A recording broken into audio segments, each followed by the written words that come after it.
know that if you have cancer, the chance of you surviving cancer depends on your zip code? And do you know if a man has prostate cancer, the possibility of being cured is dependent on the color of their skin? And actually, human papillomavirus vaccine, which is the vaccine that actually prevents us from getting cervical cancer, is administered in the country of Rwanda 3 times more than in certain areas in the US. And yes, I did not flip the numbers, that's true. In certain areas in the US, people do not get vaccinated 3 times more than in the country of Rwanda. Now, when it comes to cancer, there's a great news that I could share with you.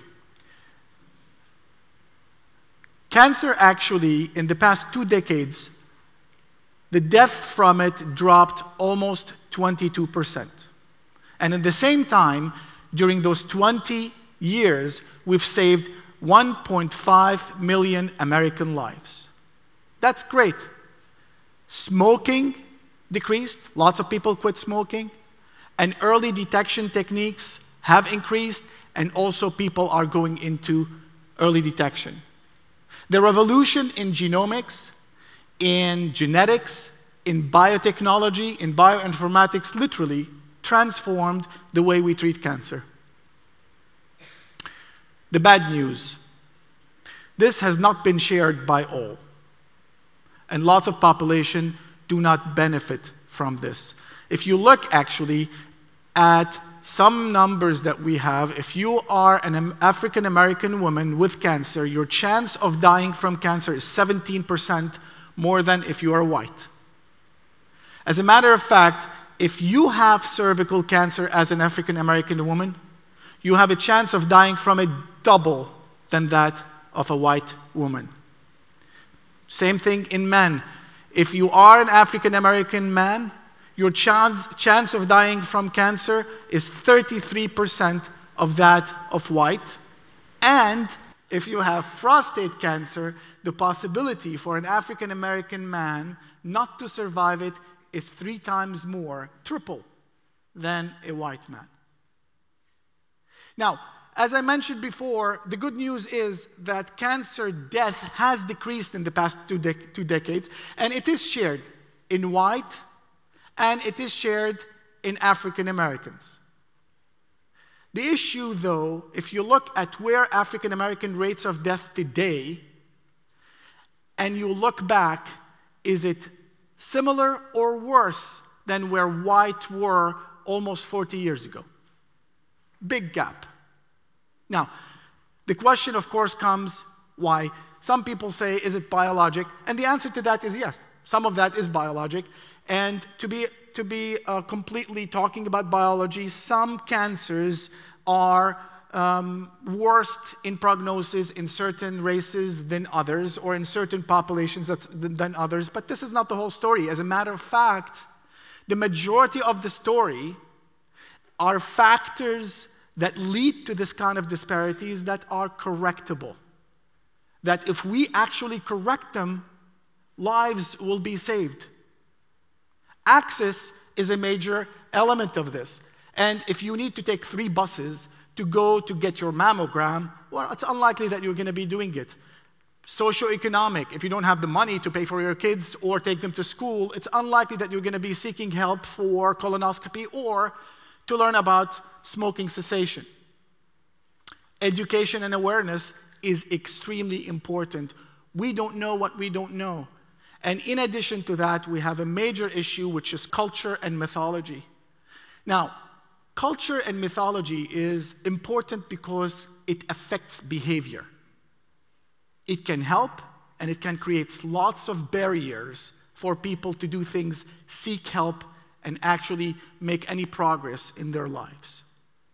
So I'm going to tell you a story, basically, of what we have done or what we've worked on in Jordan. In 2002, I was asked by the US government, by the National Cancer Institute, to go to Jordan to lead the development of the nation's cancer center. And what we found in Jordan was really fascinating. Despite the fact that Jordan is one of the most advanced countries in that region in medical services and maybe in the world. Cancer was discovered late. Treatment for cancer started late. And early detection was rarely there. You know, as a matter of fact, even the word cancer by itself was not even mentioned. And that's true. You know, somebody would come to you, so, you know, my mom was inflicted with the disease. Or somebody would come and say, I would like to ask you about my neighbor. She developed, you know, the disease that I really don't want to mention the name of. That's real. And when you don't talk about something, when you don't want to face something, when it is that monster in the cabinet there that no one wants to know anything about, and you don't want to even open that cabinet to learn about it, we don't take steps because there's something scary about this that we don't even know. Even the cancer center that we took over did not have the word cancer on its wall. It used to call Al-Amal Center, which is the Hope Center. Lots of people in this center, patients, did not even know that they have cancers. They have inflammation that's not being cured, but there's inflammation. Well, that's an issue. You know, the first week I was there, I had a journalist come to my office to have an interview, put a major article. He was a very prominent journalist. Put a major article in the most prominent newspaper within the country, and he wants to talk about what we did, what we're doing, and where we're going. He comes to my office with his hand on his mouth. And he says, the first thing he tells me, I don't want to breathe the air, it's contagious. It is contagious. It makes me ashamed. It is a death sentence. It's a stigma. And when there is a stigma, it affects how we behave. It affects how we actually conduct our business or what we want to do about it. This is why one of the most common things or presentation that we see is this woman that has a golf ball tumor in her breast, and she comes and says, Doc, it's bothering me, and you look at it, and it's large, and you say, how long it's been there? 2 years. And why didn't you come before? I was afraid it's cancer. Well, it is. But this is where, when it is stigma, when it's a death sentence, when it's shameful, people don't actually do what they need to do. So our first line of business is to really wage a campaign. Start breaking this taboo and making the word cancer at least a palatable word so people behave and deal with it in a normal way. We've done a campaign. It's a truth-telling campaign. And it's between shock therapy maybe and some nice entertainment cultural things that people will start thinking of cancer as a normal thing. So the first thing we did, and with actually the support even of the king of the country, we changed the name of the cancer center into a cancer center. And we slapped that word on 4 walls where everyone would come in, know what they have, everyone that passes by see that word. Do you remember that journalist that I talked to you about? The next day, after we slapped the name, he slapped us with a horrendous article in the newspaper. It's not that journalists don't do that, but he really was bad. He accused the leadership of being insensitive, being bad to patients, being horrible, all these kind of things that how dare you do that and tell patients they have cancer or talk about cancer. Well, we persisted. We actually did 1 more year of full-blown putting cancer words everywhere, linking cancer to festivals, linking cancer to concerts, linking cancer to parades, it was more and more becoming a natural word. People started maybe thinking or talking about it. 1 year later, this journalist who was putting his hand on his mouth wrote an article, it was 1 year later, in the newspaper that said the Cancer Center was able within the past year to change major misconception about cancer in the mind of the citizens. People are more open about the disease and started discussing it publicly, which is true. We continued. And we continued doing this, and was major change in the culture. Maybe you can say break in the culture. We said the truth. 2 years later, he wrote another article in the newspaper. He said, they were right, I must say. It is a must to face the disease. It's in an open fashion. Call it with its true name. Yes, it is called cancer. And we need to learn about cancer. It is the only way to conquer the disease. If I did not change more than that mind, I would be happy anyway, but that was indicative of what happened in the country. As a matter of fact, the cancer rate of early cancer increased and of late cancer decreased. This is how at least one step, one example, of course, lots of other things were done, but that you can really change the way people behave and start going into early detection, start talking about cancer. And that was an example. Now, let's come to the US. Do we have anything like that? Lots of people say, no, in the US, we don't have something like this. Well, there was a study at the National Cancer Institute put out in 2011. It's called Fiction or Facts About Cancer. And this study actually says that fictions and myths about cancer, it's still dominant in our culture. And that people still believe this is the most horrendous thing that they could have, and mostly because of those myths. And those myths are actually higher in certain populations, like African American. In that article, they put examples of what people believe that cancer is. It's contagious, cancer makes me ashamed, and cancer is a death sentence. Familiar? Exactly the same. And the problem when we have this, it affects our behavior, and it affects the way we face cancer, and it affects the way that we want to discover whether we have cancer or not. So misconception leads to a tremendous amount of reluctance.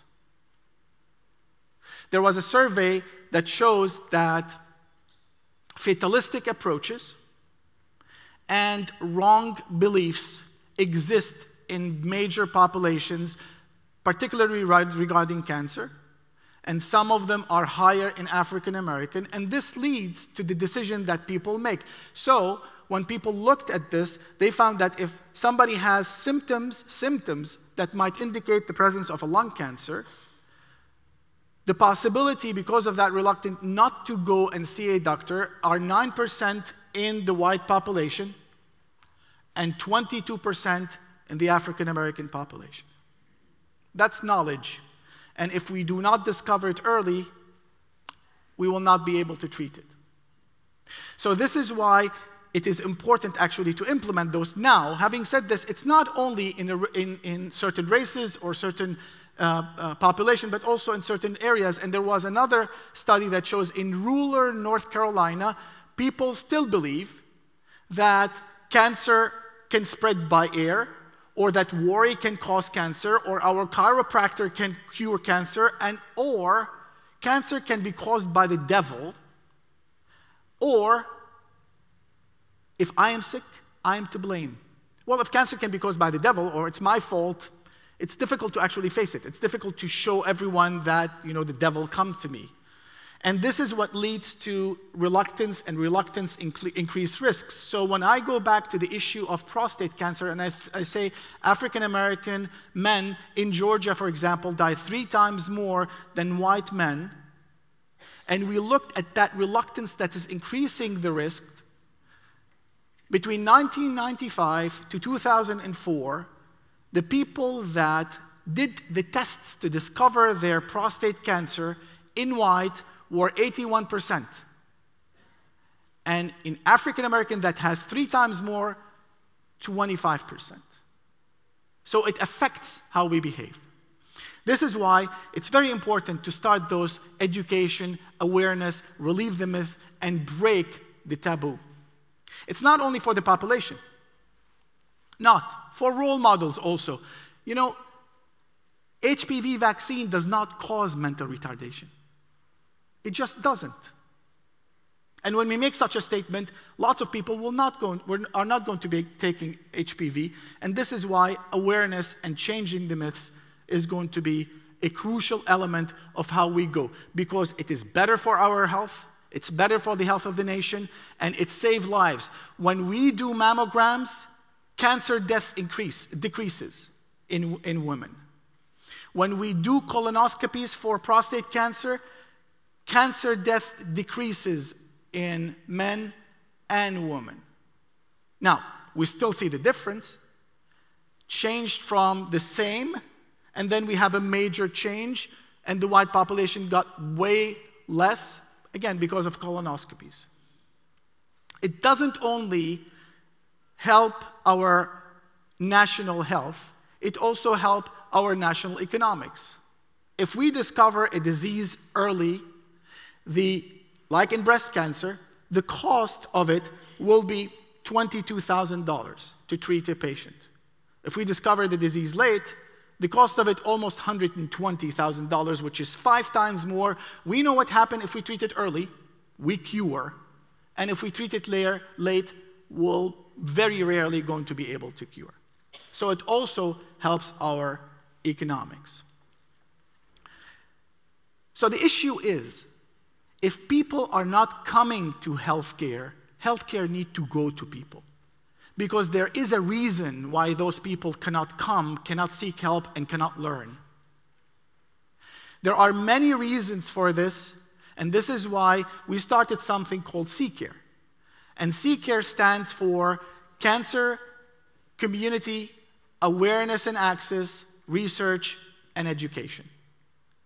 Now, this is a program, as a matter of fact, to reach out to communities and to get to those communities with high risk or with low access, and implement and develop an infrastructure that is sustainable, that actually gets the community knowledge, and from within, it increases the ability to, 1, do prevention, and 2, do early detection by providing not only the knowledge and the awareness, but also the access. The principal element of this is to put all the elements of the society together, and our target population will have support circles around them that include the family. And in this case, it's not only going to the community, it's knocking on doors, it's going into the houses and sitting with people. I was talking to one of the ministers one day, and he said, you know, when you come and you want to do lecture about prostate cancer for our population, we have almost 5,000 people here, and when we advertise, 5 people show up. And all of them are women. So it's the stigma. So going to homes, teaching people at homes will change that. Not only homes, but ministers, health ministers, and community leaders. We're involving also role models, training the trainers, and we're making the trainers from within the society to be able to have better communication. And also we're involving states and government for potential legislations that can enhance those particular activities. Now that provides our population with a very important access that would lead to increase in their awareness, but also ability to reach out and get the needed help. That is called empowerment. We're empowering the individual and the communities because they cannot come to us. Now, is this important and it works? The answer to that is yes. Studies showed if we actually remove those things that lead to disparities that I talked to you about before, I'm not talking about biology, I'm talking about access and empowerment to get the care and awareness and education, it saves, in a decade, hundreds of thousands of lives. Almost, it saves more than 500,000 population in 1 decade. So the bottom line is, it's not how many people we need to treat or cure. It is how many people we need to prevent treatment because that is not needed. It's not really how much technology that we need to put into our treatment at this stage, is how much we do not have to use that technology. And I'm hoping that we are on that path. Thank you very much.